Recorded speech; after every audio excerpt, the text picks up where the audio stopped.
If you're feeling lucky, tomorrow's Powerball prize is up to $337 million.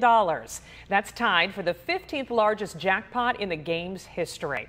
If you choose the cash payout, you would take home a cool $209 million. Good luck. Well, it's National Donut Day, and people across Northeast Wisconsin are celebrating. The Salvation Army and Uncle Mike's Bake Shop teaming up to give away free donuts. For every dozen donuts sold today, Uncle Mike's will donate a loaf of bread to the Salvation Army's food pantry. Packers fans have a new way to keep up with number 12. Aaron Rodgers has created an Instagram account. The quarterback's profile picture, you see it here, it shows him as a Jedi. His first post is him shooting hoops right here. Rodgers already has more than 113,000 followers, and I am now one of them. Well, some Packers players have swag, some do not. Plus, state champions being crowned in track and field today. That's next in sports.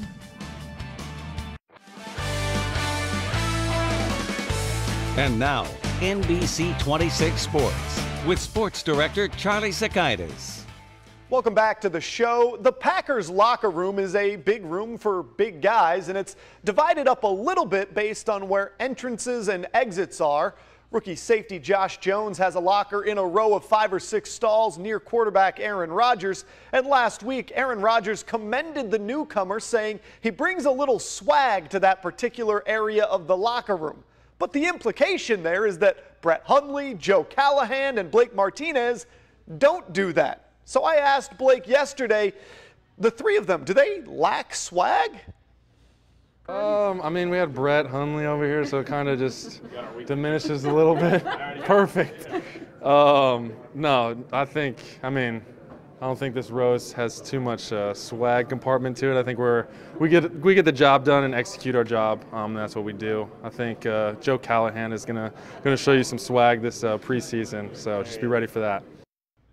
I'd imagine that a number of the guys who now play for the Packers once upon a time dominated the high school track scene in some event or another. Today, the best in Wisconsin vying for state championships on or around the lane-painted oval. Cordell Tinch is qualified in 4 different events this week. The 110 high hurdles, where he won his heat today. The finals to be contested tomorrow. He's also set to compete in the long jump, high jump, and triple jump. He qualified for all 4 of those events last year, but does not yet have a title to his name. As for events that have been run and won, Luke Bailey of Xavier put a blistering time on the board in the Division II 3,200 meter race, 9 minutes, 12.78 seconds. Congrats to you, sir. And he wasn't the only local kid standing on top of a podium at the Division I level, the 1,600. Cami Davari going sub 5 minutes with an effort that brings both her and Whitefish Bay a title. Her final time officially 4 minutes, 56.76 seconds.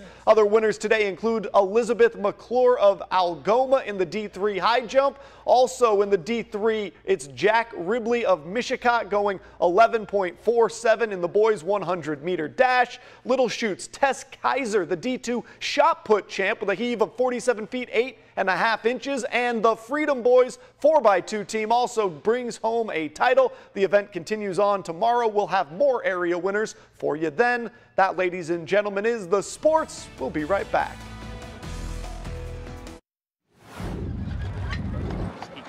Welcome back to Shawano Sun Drop Days, where among other things, like viewing the world's largest sun drop citrus soda can, you can also ride on this horse-drawn wagon ride by Jake and Jim, where they're going to be out here all day tomorrow giving horse rides.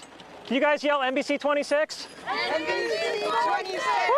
Highs in the 80s tomorrow. Chance for a thunderstorm. Back to you. All right, thanks, Cameron.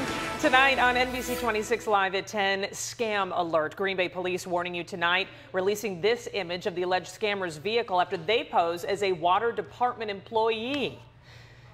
Wisconsin Tonight's coming up next. I'm jealous of Cameron. I know, they were taking him wherever he was. He didn't have any control over what was going on there. But he was having fun, and that's the main thing. Thanks for connecting with us. Good night.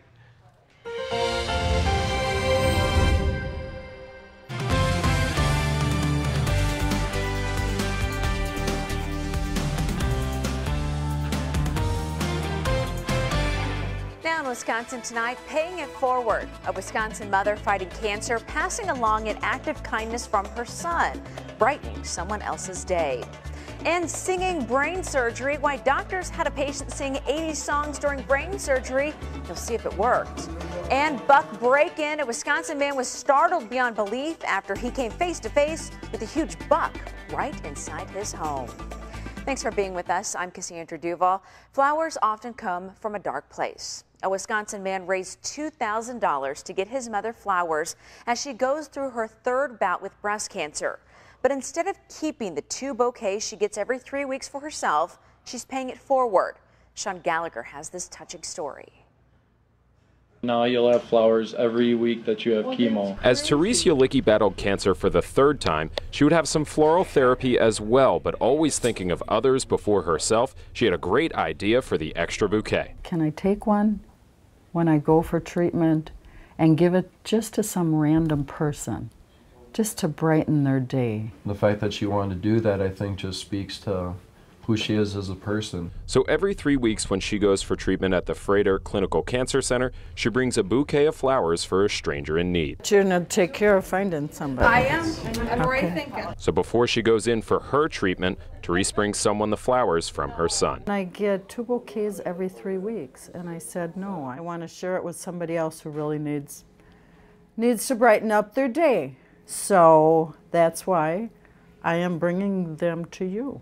Oh my goodness, thank you. That is just awfully generous of you. I'm very grateful to have people like her and her son, in my life, and to be doing things like this for me. And it's medicinal for Therese as well. It just feels so good that you can make somebody else smile and maybe make their day a little bit better. Seeing how great of a person my mom is and seeing that that's stretching out to all these people that really need the support, and she definitely offers it.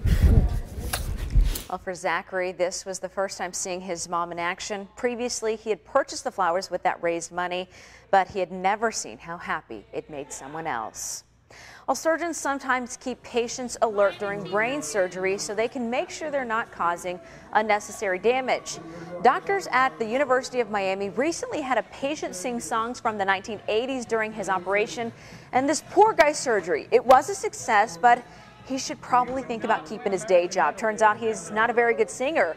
He stumbled through songs from Journey and Phil Collins, and at one point the surgeons even teased him a little bit, telling him he would probably never win a singing competition. Well, some people are paying big bucks to look their best just in time for summer. Botox has often been a procedure long geared toward women, but now some men are using the treatment to get rid of their wrinkles. Alex Barenblit spends a lot of time by the pool. He says all that sun is taking a toll. I feel like my face has gotten a little run down.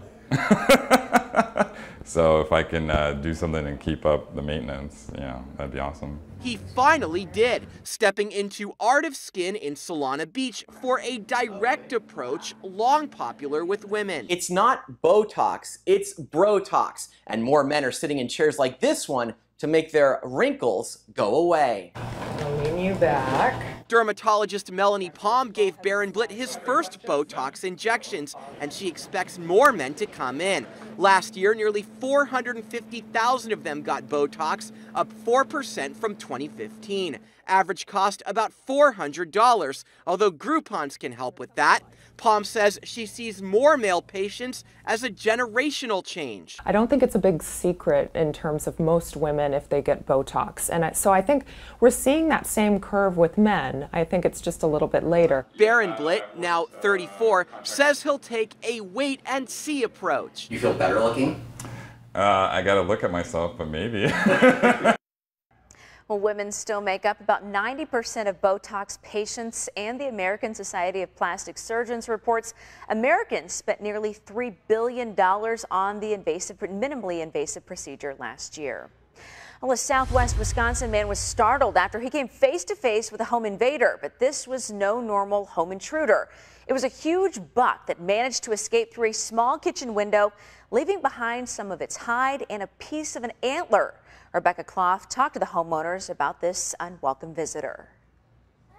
The sound of breaking glass got Carl Manns out of bed this morning. I heard a loud crash, and I thought my dog may have knocked the glass off the counter. But neither of his dogs were to blame. Instead, he walked into his living room and set his sights on a deer that looked like this. It took a second to process. I was like, that's a deer. It had broken through his front window. Carl took a step back and opened his closet door, then peeked around the corner to see what the deer was doing.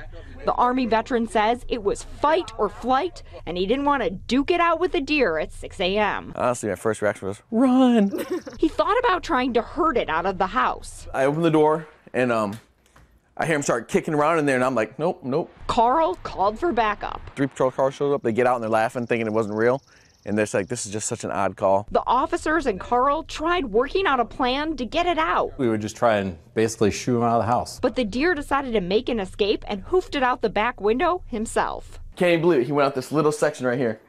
A little bit of window. The deer left some hair and a broken antler behind. Officers did check the area after the call and they were unable to find the deer, so we're going to assume that it's okay. And a mess for Carl to clean up as the buck shattered 2 windows. What do you hope for the deer?